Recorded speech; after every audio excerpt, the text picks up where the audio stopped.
BP Farming. We're winding down on bean harvest.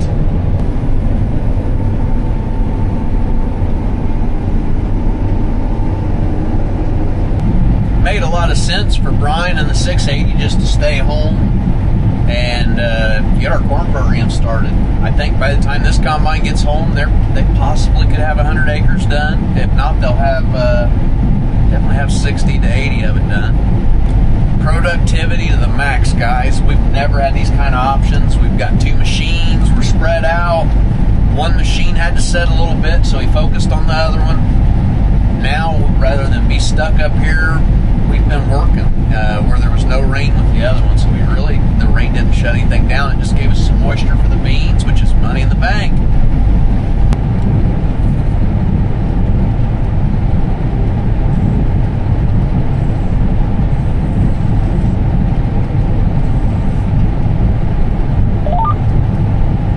Cutting on a little angle, I like that the best, especially the John Deere head. The Macdon's not as picky as the John Deere head. It seems like the John Deere head prefers that angle a little more. Maybe the way the guards are, but if you run that slight angle, it really doesn't fall up very often unless you're just really wet.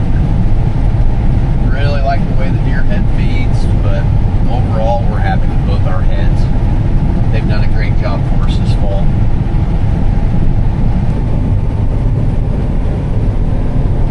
Just gotta watch my ground speed. Especially after a rain, you never know. So we're just kind of easing into this. Making sure my feeding's good. I've got beans that are taller and beans that are shorter in each pass. So I'm running my reel up and down constantly. Got a little bit of pressure in the cutter bar to make it lighter, but I flattened it out. And that seems to be the ticket on this flat ground. Just make the head a little lighter, a little flatter. Trying to get every bean off the ground we can get. Name of the game.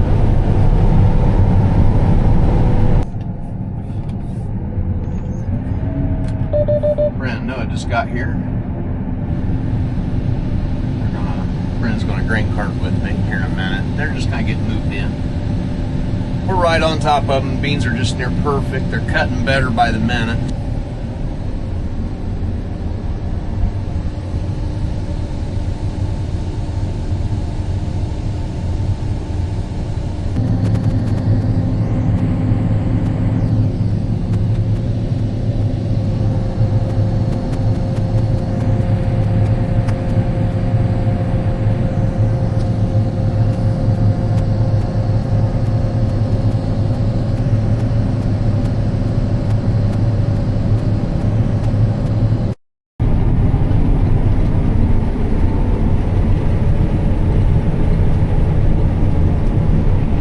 This is all that stands between us and the end of soybean harvest 2025.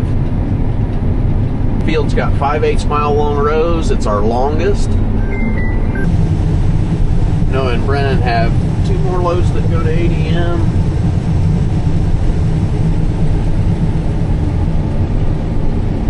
And then that's going to fill our fall contracts. We've filled all the bins we planned on filling. That's all near complete. And Brian's think we may have a half load or maybe a load of overrun, which is always a good thing, right? Extra bushels. Bean crop's been overall pretty good. Being dry late hurt some top end. I think we're going to assess this, but I think early planted is your highest yielding, which is it's pretty common in beans as long as the conditions are decent. Bryden's already been running the disc, the 380 and the high-speed Case IH speed tiller 475. And he's mulching up corn stalks for next year's bean crop so we can plant early.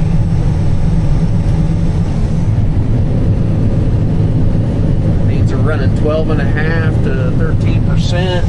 That little rain delay and then morning moisture each time. Haven't really sold too many 9% beans, and I'm thankful for that. We've worked around with the 2 combines, has allowed us some options. Our more highly productive dirt just a lot easier to get the higher yields with less work. A lot of people don't realize some of our lower productive soils produce less, cost more to produce.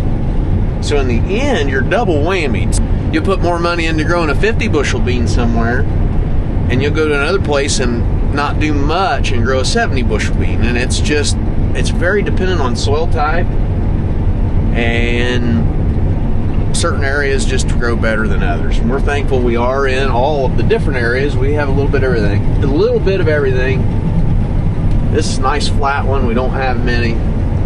I'm just enjoying the cruise, guys. I just thought I'd talk to you for a minute. I'm not going to bore you with this because it's just a lot of back and forth. But I'll touch back here in a little bit. We're going to put that corn head on, so I'll see you here in a little bit.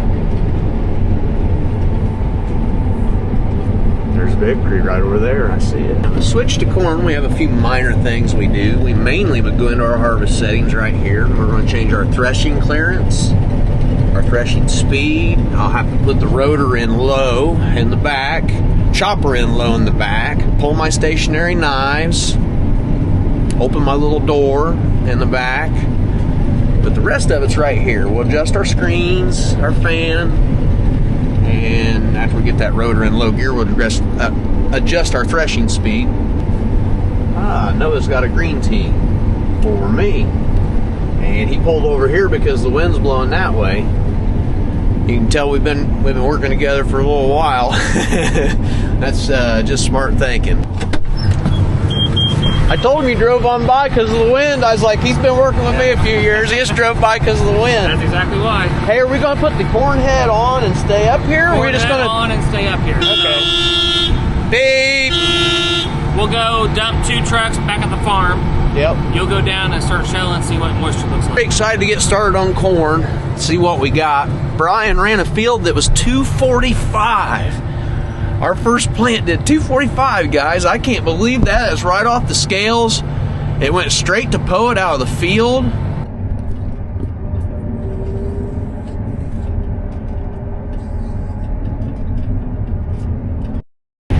We moved down the road shelling some corn with the 780 and our old Geringhoff. We hauled it up, hauled the bean head home, and back shelling. Our bean field was just in the distance that we were just at and finished our last one. So we're going to shell 3 trucks full in the grain cart and the combine, call it a day. Going to see what this tests. Seeing a lot of 20%. It's probably going to be a little wetter. We may have to run it through the dryer is what we're thinking. So likely going to fill all this up and probably work on the dryer in the morning to be the plan. Harvest is going to continue on. Likely going to run a lot of corn through the dryer. There's going to be some that's going to dry down, but there's going to a lot will have to be dried. So 780 is running good, likes corn. The old Geringhoff, old trusty. Just by luck, the newer Geringhoff was on the ground, and of course the combine at home picked it up, the 680. We had to haul this one on a trailer up to the combine, so it made sense to do that. Don't plan on running 212 rows all the time, but when we're pecking around like this and opening fields, it'd be a good idea. But when we get in these big fields or further from home, we'll just park the second combine. I hit my first snout in the first 100 feet, and I wasn't even that far. I don't know what I did. The sun, I couldn't see the snout. The driver's making excuses, but I bent one. We'll get the cherry bomb out in the morning. I'll show you what that's like and straighten it back out. It bends our poly. You can heat it a little bit and it'll pop back out. I'm pretty sure we can fix it. Bride can come up to run the cart tonight. Got Brennan and Noah, and then I'm going to drive one of the semis home as well. We're about a half hour from home in a semi. Not bad, but we're not right out the back door either. Really good corn, and it went through a lot. This ground's really good, but the weather it went through was pretty tough this year.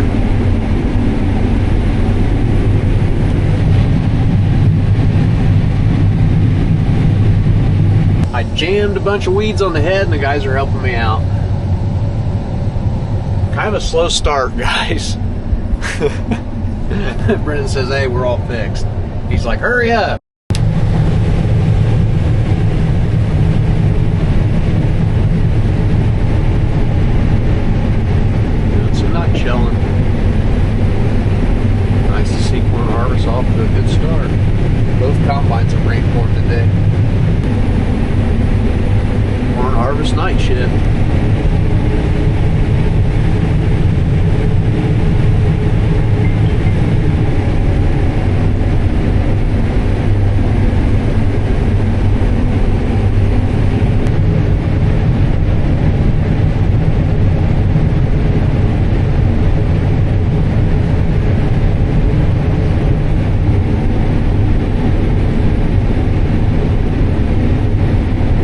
to split the planter, I'm seeing 20 on one set of one set of 12, and then I'm seeing 22, 23, and even higher on another set. You must have two different hybrids in. I'll have to ask him about that tomorrow. I run on an AB line that I laid and just shift every once in a while. Sometimes it wanders off a little bit, but that helps you line up so you're not having to count rows when you get lazy. Yeah, you get lazy, you know. So I'll go down here on the end and I'll hit a button, and that will engage my auto steer, and it'll help me line up. Kind of nice, so you don't have to. We do a lot of lining up, so it helps. It'll drive itself like it is now. I don't have row guide. Just as long as I use my nudge feature, if it gets a little off, I just nudge it. It's well worth it. You might nudge once or twice a pass, sometimes more, but usually not. Like right now, I need to nudge a little bit. I'm getting further down. Now, the grain cart has to stay right with us. We're running 230, 240 bushel corn, and you don't get very far like that. So the grain cart just kind of stays right there. We call it stalking. Grain cart stalks the combine. I got a stalker right there. Anytime light goes off, grain cart comes this way. We try to dump on the run when possible.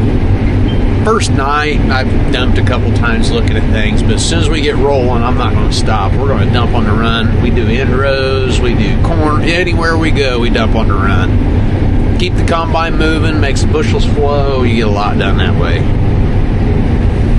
Always dumping on the run. See a lot of green still in this corn. I'm going to get the beet dust off these windows in the morning, that's for sure. We're going to be completely out of fuel tonight. We did not fuel this morning.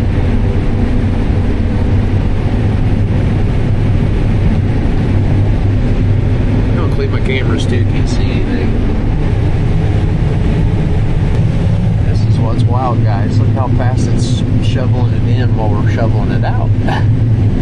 So that's where the dump on the run is very productive. We're running full capacity while we're dumping. And we're also dumping that new corn too. Pretty cool. Just amazing the capacities these modern combines have.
Well, guys, that's going to do it for today. It's a big day. We finished beans, and now we've got both combines running corn. So there's a lot happening. Stay tuned. Harvest is picking up. Corn harvest is going to be really, really wild, guys. Well, thanks for watching, and we're going to see you on the next one.